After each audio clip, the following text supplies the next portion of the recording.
vou dar aula, se você quiser dar aula. Olha lá. Presta atenção. Aqui, ó. Mais uma. Eu vi que o Pablo falou que você estava com saudade. O Pablo não fala comigo, ele não conversa mais comigo, ele não joga videogame comigo. Cansei dele, gente, cansei. Vocês querem ele de presente? Eu dou para vocês. Ô, gente, coloca na cabeça da Andressa que eu preciso comprar um Play 5. A minha cara já fala, né? Eu acho que ano que vem o colégio tem que chamar a gente para a festa junina. Só se for para vocês pagarem bilheteria para entrar. Vocês só vão se vocês tiverem que pagar. Compra o Xbox, é mais barato. Olha lá o Fernando. França vai vir aqui em casa para jogar. Olha lá, o Guilherme tem... Então, o Guilherme já... Guilherme, você tá... já ganhou meu coração. Não quero ele de presente, não. Obrigada. Boa, Pablo. Gostei. Pablo, depois você se arrependerá. Você sabe disso, né? Ô, Guilherme... É brincadeira, professor, é brincadeira. É brincadeira, ele falou. Quem, o Pablo? O Pablinho falou que é brincadeira. Acho bom mesmo. Ele sabe, se eu mostrar meu WhatsApp aqui, ó... Aula de literatura agora. Dá um ar aí, França. Olha lá, é aula de literatura, dá um ar. Boa, Pablo, boa. Ele não tá te ouvindo, mas eu tô reproduzindo o que você fala. Gente, ele é chato, né? Toda vez que eu vou dar aula, ele aparece aqui. Toda vez, pro terceiro B e pro terceiro A, porque depois a última aula eu dou ao vivo pro terceiro A, né? Aula ao vivo. E daí ele aparece, mas ele é chato, né? É um mala. Tô me arrependendo. Vamos lá, gente. Beleza? Deixa a professora fazer a chamada para a gente começar, então, a nossa aula ao vivo de hoje. Tá? Só um minutinho para eu poder fazer a chamada, que pelo jeito é só nós. Já deu tempo, né? Os 5 minutinhos. Tá? Já fiz a chamada, porque vocês sabem que eu também estou dando nota de participação para vocês. Todas as vezes que vocês entram na aula de literatura ao vivo, vocês também estão ganhando nota de participação na minha disciplina, beleza, gente? Ok? Combinado? Ó, então vamos lá. Ontem, para quem assistiu a aula gravada, a aula da terça-feira, viu que a professora começou, claro, né, a análise dessa obra maravilhosa. Eu sou suspeita em falar, porque, na minha opinião, é uma das obras mais legais solicitadas pela UEM para a prova do vestibular, que é o Quarto de Despejo, tá? Da nossa querida Carolina Maria de Jesus, né? O Diário de uma Favelada, né, gente? Então, para quem assistiu a aula, a professora fez ali uma introdução desse conteúdo. Hoje eu também vou trazer algumas considerações gerais e conforme nós vamos avançando ali na análise, eu vou trabalhando também um pouquinho sobre questões mais específicas, tá? Sobre a obra literária. Bom dia, Maju, seja bem-vinda, tá? Seja bem-vinda, bom dia. Então vamos começar? Vou colocar aqui os slides para vocês. Lembrando que se vocês quiserem também comentar, me fazer alguma pergunta, né?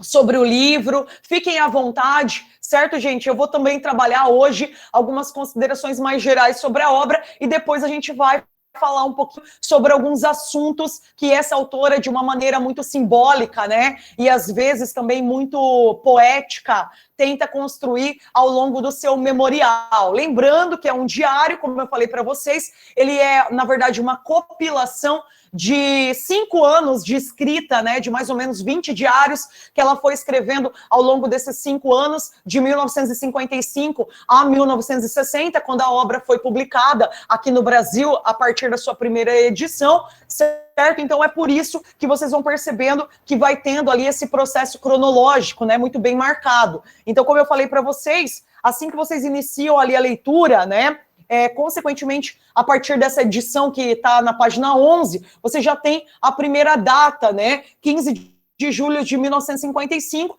onde ela começa ali a fazer o seu processo memorial. Lembrando a vocês que mesmo sendo uma ficção memorialística, né, trabalhando essa questão do diário pessoal, é uma obra que tem uma visão muito ampla, né, da realidade do Brasil da época. Então ela também trabalha, né, uma visão muito particular e uma visão muito universal sobre o cenário do Brasil ao longo desses 5 anos, e também a partir disso ela vai também trabalhando essa visão íntima sobre a sua vida, né? Uma vida muito degradada, uma vida realmente de sobrevivência ao longo da sua constituição como mulher, como negra, como mãe, né? Mãe sozinha, né? Criando ali os seus 3 filhos, dentro ali da concepção da favela do Canindé, né, gente? Então, na verdade, a favela que ela viveu foi o Canindé, que hoje não existe mais na região ali de São Paulo, tá? É uma favela que acabou sendo demolida e dando espaços ali para algumas avenidas, né, que hoje estão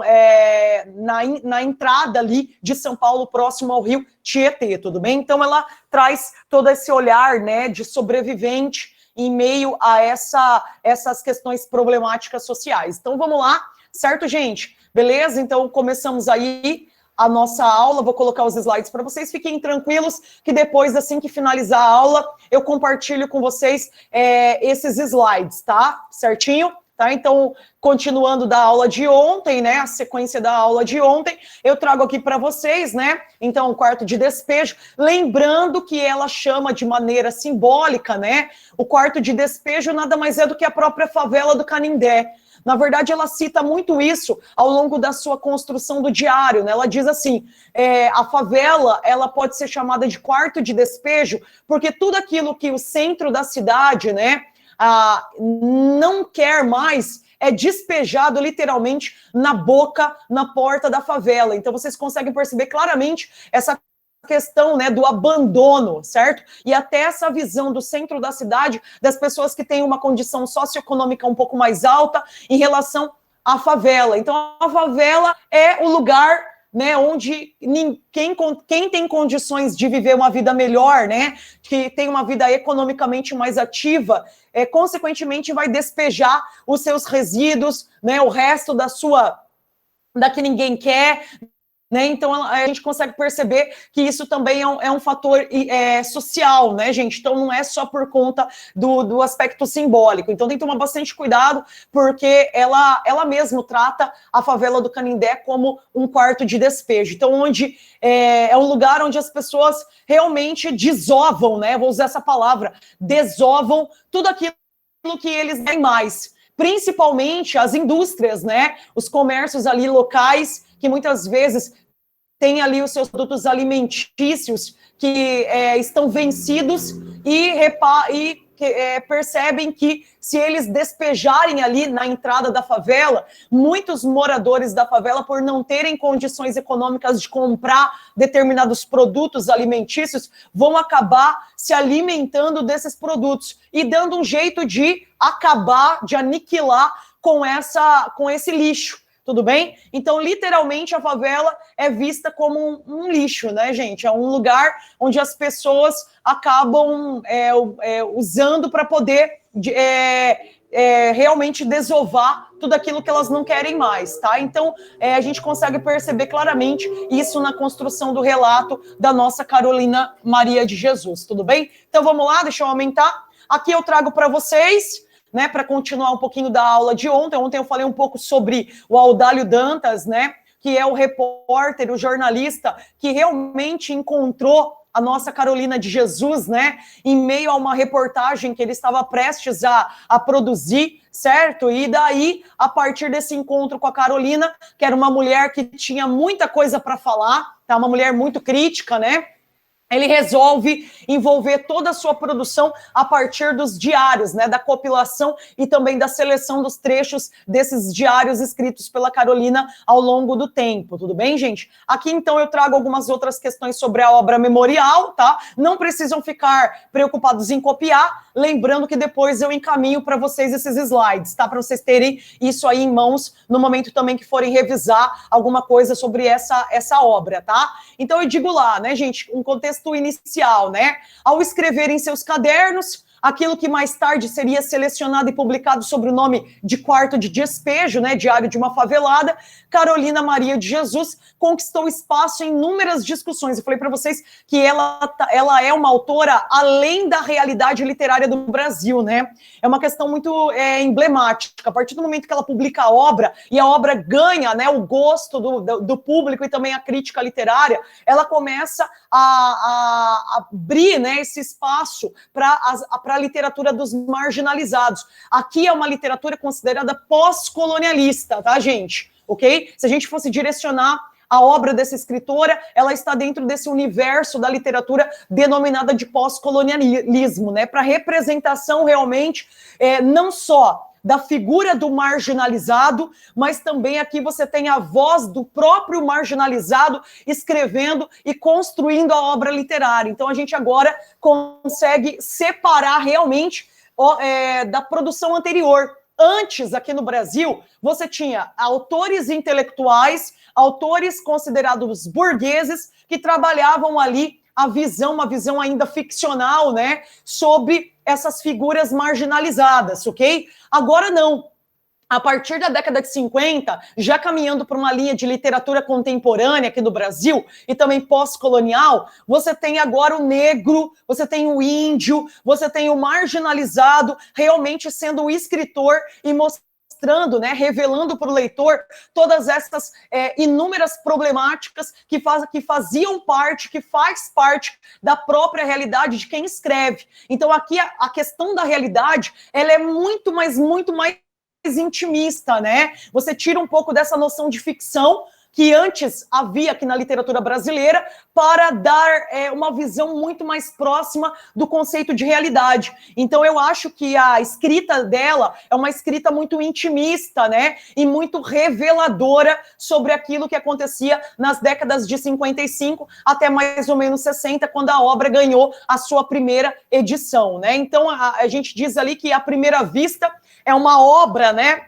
que evidencia a maneira como, consequentemente, a literatura atua no sentido de denunciar tanto a situação precária, a situação desumana desse povo, né, desse povo renegado, literalmente, assim, recebendo esse estereótipo, né, a qual está exposta uma grande parcela da população brasileira que vive às margens da sociedade, consequentemente, nas favelas desde o começo do século XX, né, então a gente tem essa questão muito interessante que está sendo construída pela autora, né. Além disso, você tem ali, como eu falei, né, a relevância dessa obra é a voz da autora que se mistura a uma voz ficcional. Então não tem como separar, né, gente? A própria autora, né, a figura da Carolina Maria, ela se torna a própria protagonista e personagem das suas ações, certo? Então, na verdade, você tem uma constituição, como eu falei, de autobiografia. Mas lembrem, tá, que a sua autobiografia, o seu diário pessoal não fica preso apenas à vida dessa personagem, tá? Dessa autora. Ela vai para uma amplitude mais universal, trabalhando questões morais, questões filosóficas, questões de gênero, tá? Questões também misóginas, questões políticas e econômicas, tudo bem? Então é uma visão de autobiografia muito maior do que a gente via também sendo escrita e publicada no Brasil, tudo bem? Certo? Além disso, como eu coloco aqui no último item, né? Diferente de outras obras, é através da escrita do memorial que Carolina torna-se sujeito de si mesma. Ela consegue também se enxergar naquela realidade tão opressora que ela vivia juntamente com os outros favelados e também junto com os 3 filhos que ainda eram crianças, tudo bem? Uma vez que põe no papel seus dramas e angústias, seus medos e frustrações. Por isso que eu falei para vocês que ao longo da leitura a gente consegue perceber uma linguagem muito poética, tá, gente? Mesmo a autora ter estudado pouquíssimo, né? Ela fez até o 2º ano do ensino fundamental 1. Então a base, ela tem só o processo de, na verdade, ela é muito mais letrada do que alfabetizada, tá, gente? Mas mesmo assim ela consegue essa revelação profunda, né, com uma linguagem muito poética e muito sentimental também ao longo da sua construção. Através da obra, a Carolina se torna sujeito social ao retratar a pobreza e a miséria presente no quarto de despejo, que nada mais é do que a favela, né, do Canindé. No entanto, a narrativa do diário não se restringe, como eu falei, apenas à visão da favelada, né? Ela também descreve as dificuldades da Carolina para alimentar a sua família. Vocês vão perceber que um dos assuntos principais da obra, que eu também vou trabalhar com vocês aqui ao longo das aulas, é a fome, tá, gente? A fome, ela é tão, mas tão marcante na condição de sobrevivência dessa personagem, também da sua família e também dos outros moradores ali da favela do Canindé, que ela passa a ser um personagem, tá, gente? Então, a fome, que é uma situação que todos nós podemos vivenciar, ela é tão significativa, certo? Dentro da obra, dentro do discurso memorial, que ela passa a ter um processo de personificação.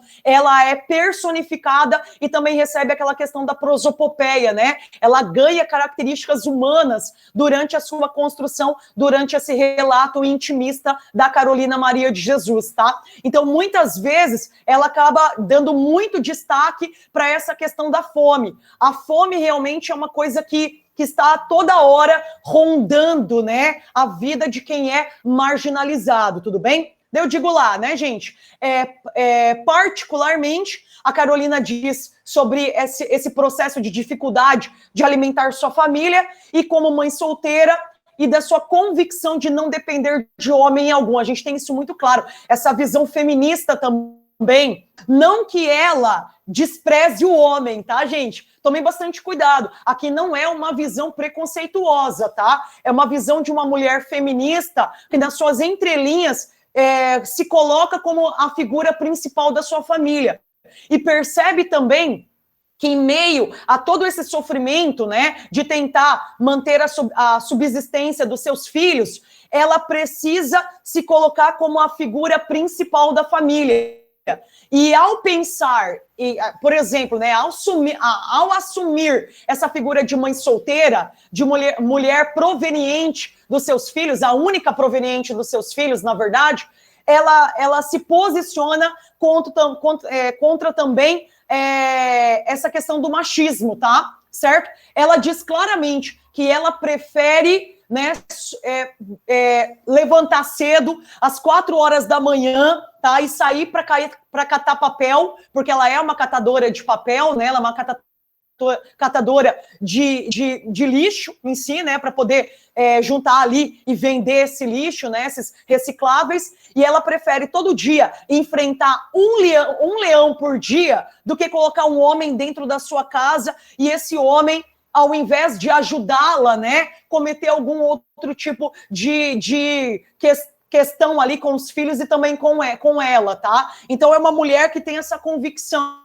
certo, gente? Então nós conseguimos perceber nesses ideais que ela se assume como uma figura feminista também, mas sem, obviamente, deixar claro que o homem também tem um papel importante dentro daquela sociedade. Mas enquanto ela existir e puder ter forças para prover os seus filhos, ela não vai aceitar que nenhum homem, né, diferente ali, que não seja pais dos seus filhos e também, consequentemente, mesmo os pais, né, entrem na sua vida, tudo bem? Certo? Então, a gente tem isso muito claro na literatura e na voz dessa autora, né? É particularmente comovente o seu desespero e amargura quando os filhos reclamam da fome e ela muito pouco tinha a oferecer para saciá-los, né? O que levou a pensar por diversas vezes em entregar seus filhos à assistência social. Isso é uma coisa, é um dilema, né, da vida da Carolina de Jesus. A maior preocupação dela é manter a sobrevivência dos filhos. Então ela precisa trabalhar para colocar comida na mesa, tá? Gente, é desesperador, tá? A gente consegue perceber claramente esse desespero dela. Ainda mais quando ela não consegue ir trabalhar. Porque, às vezes, ela tá se sentindo mal, ela não tá bem de saúde, e isso a incomoda muito, tá? Porque se ela não trabalhar naquele dia, se ela não saber catar os reciclados, ela sabe que ela não vai ter dinheiro suficiente para poder comprar o alimento para os filhos.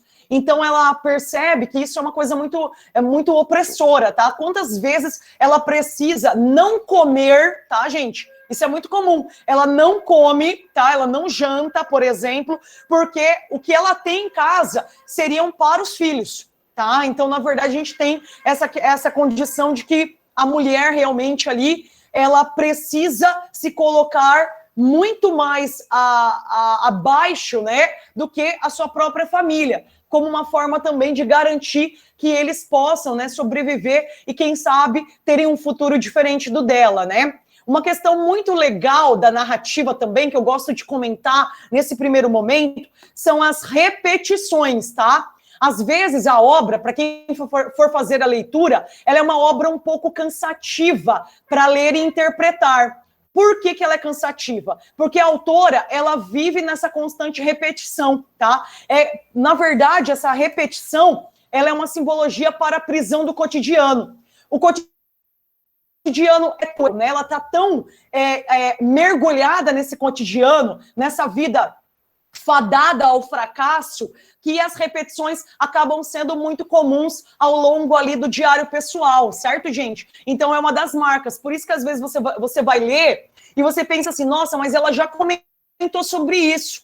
Ela já falou isso com outras palavras, tá? Ela falou sobre isso ontem e ela volta a comentar novamente. Mas é porque é como se ela vivesse numa vida cíclica, certo, gente? E, consequentemente, ela não vê a luz no fim do túnel. Então, algumas coisas que vão realmente amargurando ela, na sua intimidade, na sua perspectiva, vai aparecendo de maneira meio obsessiva, né? Ao longo do seu relato pessoal, certo? Então, é isso que eu coloco também aqui no comecinho do primeiro item, né? Outra característica do diário é a prisão ao cotidiano e daí a constante repetição de argumentos, né? De falas. Em se tratando dos escritos de Carolina, a repetição é uma marca. A descrição dos acontecimentos, os seus dias, iniciam-se sempre da mesma forma, ou seja, é marcada pela formação da rotina. Levantar muito cedo, ainda de madrugada, ir buscar água, eles têm que ir para uma bica, tá, gente? Buscar água. Não é encanada. Ali não tem essa questão do saneamento básico. Então, para ela garantir que tenha água, porque às vezes a água não tem, tá? Se ela não for cedo, se ela demorar, por exemplo, 1 ou 2 horas para ir buscar, pode ser que ela não consiga ter água para o dia, tá? Para beber, para lavar a louça, para dar uma limpada na casa, tudo bem? Certo? Voltar para casa, cuidar dos filhos, né? Rapidamente preparar ali o que ela tem para o café da manhã, mandar os filhos para a escola e catar papel para poder conseguir a sua sobrevivência. Curioso é que em determinado momento do livro, a repetição parece incomodar a própria escritora. Por exemplo, né, ao notar no dia 16 de junho, certo, gente? É uma coisa que ela mesma consegue ter essa capacidade, né, de que a repetição, a vida dela sempre acontece as mesmas situações. Olha lá o trechinho. Vocês já sabem que eu vou carregar água todos os dias? Agora vou mudar o início da narrativa diurna, isto é, o que ocorre comigo durante o dia. Tá? Então, ela mesma tem essa visão de que a vida dela está sempre nesse ir e vir e que nada aparentemente muda para a sua situação real, né, gente? Então, ela mesma tem essa consciência de que é uma vida muito desgastante e as repetições acabam aparecendo de maneira muito sucessiva ao longo da narrativa, né? Além disso, né, para a gente finalizar essa aula, escrita da experiência, né, ela pode ser chamada dessa forma, vivenciada ou a literatura de testemunho, tá? Às vezes a UEM cobra assim. Diário de Quarto de Despejo é uma literatura de testemunho da própria autora e personagem Carolina Maria de Jesus, tudo bem? Através de várias descrições do dia a dia, de maneira muito intimista e muito poética, né? Sempre trabalhando essa visão e esse tom de denúncia social e denúncia humana, tudo bem? Beleza? E, claro, né, ao longo dessa denúncia, ao longo dessa visão desse cenário brasileiro da época, né, o cenário da favelada, a gente tem ali vários questionamentos que ela vai inserindo ao longo da sua construção, tá? Questionamentos políticos sociais, certo? Denúncias de discriminação social, discriminação racial, que sofriam principalmente os marginalizados. É muito engraçado, gente, quando ela vai para o centro da cidade, catar papel, ela diz claramente que ela se sente suja diante as outras pessoas e aquele outro universo. Ela faz uma comparação muito legal. Enquanto a favela é o quarto de despejo, é o quarto do lixo, né, cujos favelados também são simbolicamente representados por esse lixo, por esse resto da sociedade, o centro da cidade, ela seria o quarto, ela seria a sala de jantar, né, a sala de hóspedes, né, essa sala maravilhosa, né, com seus perfumes, com a sua riqueza, com seu cenário industrial, e quando ela vai para o centro para catar papel, né, ela se sente literalmente diferente naquele cenário que, obviamente, é muito discrepante do cenário da favela, tá? E ela se sente suja, ela diz que as pessoas se afastam dela, porque a sujeira, né, consequentemente, e também o cheiro, porque tem dia que ela não consegue tomar banho, tá? Se não tem água, não tem como tomar banho. Então, isso, com certeza, acaba deixando claro quem ela é diante das outras pessoas do outro universo social ali da cidade de São Paulo, tá? Então, é muito precário, é muito denunciador essa questão, né, da condição também da própria favelada em meio a outros cenários sociais, tudo bem? Beleza? E aí, tudo certo? Belezinha até agora? Vou parar por aqui, tá, gente? Certo? Vou parar por aqui, porque faltam só 2 minutinhos. Então, estão gostando? Ok? Aí tá dando para mais ou menos entender. Quem puder, faça sim a leitura da obra, porque vale muito a pena, tá, gente? Ok? Na semana que vem, vou trabalhar outros assuntos que a obra vai tendo, e vocês vão perceber que eu vou trazer vários da obra, tá? Certo? Vários trechinhos ali que eu selecionei de partes ali do diário, para que vocês tenham mais ou menos uma exemplificação de como é a escrita, né, da Carolina Maria de Jesus. Tudo bem? Beleza? Obrigada pela participação de vocês. Fiquem com Deus, gente. Um beijo e a gente se vê na próxima aula de arte sexta-feira, tá? Até mais. Valeu, gente. Obrigada.